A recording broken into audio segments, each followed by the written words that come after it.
Hello friends, இன்னைக்கு டே 119 of my internship vlog. இன்னைக்கு எப்பயும் போல காலையில இருந்து டியூட்டி பேஸ் ஃப்ரெண்ட்ஸ். இன்னைக்கு வந்து காலையில சாப்பிடல. அது ஏன்னு சொல்லணும்னா, நம்ம 4 மணி நேரம் பின்னாடி போனோம். அதாவது பார்த்தீங்கன்னா, இன்னிலேருந்து நோன்பு வந்து ஸ்டார்ட் ஆகுது. நம்ம ஃப்ரெண்ட்ஸ்லாம் நோன்பு வச்சிருந்தாங்க. சரி, நம்மளும் வந்து நோன்பு வைக்கிறது பிடிக்கும், அதனால நம்ம நோன்பு வச்சிருந்தோம்.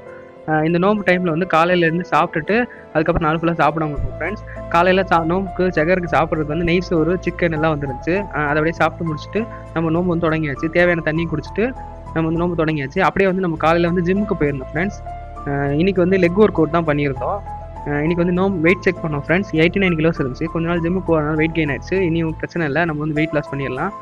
அப்புறமேட்டு வந்து இன்னைக்கு காலையில் வந்து நம்ம எப்பயும் போல டியூட்டி கிளம்பி போயாச்சு ஃப்ரெண்ட்ஸ். ஓகே ஃப்ரெண்ட்ஸ், இன்னைக்கான டாபிக் என்னன்னு பார்த்தீங்கன்னா, அல்சர்னா என்னன்னு தெரியுமா ஃப்ரெண்ட்ஸ்? அல்சர்னா ஒன்றும் இல்லை, நம்ம நார்மலாக இருக்க ஸ்கின்ல வந்து ஏதாச்சும் பிரேக் இருந்துச்சுன்னா அதுதான் வந்து அல்சர்னு சொல்லுவாங்க. இதுதான் வந்து சிம்பிள் டெஃபினிஷன். இந்த அல்சர் வந்து diabetic ulcer, Venus ulcer, peptic ulcer வந்து நிறைய டைப்ஸ் இருக்கு. இதெல்லாம் வந்து ப்ராப்பரா வந்து ஹோமியோபதிக் மெடிசன் கொடுத்து ட்ரீட் பண்ணா கண்டிப்பா வந்து கியூர் ஆயிரும். ஓகே ஃப்ரெண்ட்ஸ், இன்னைக்கு வந்து இஃப்தாருக்கு வந்து நோம்பு கஞ்சி ஸ்நாக்ஸ் எல்லாம் சாப்பிட்டு நம்ம வந்து நோம்பு திறந்தாச்சு ஃப்ரெண்ட்ஸ்.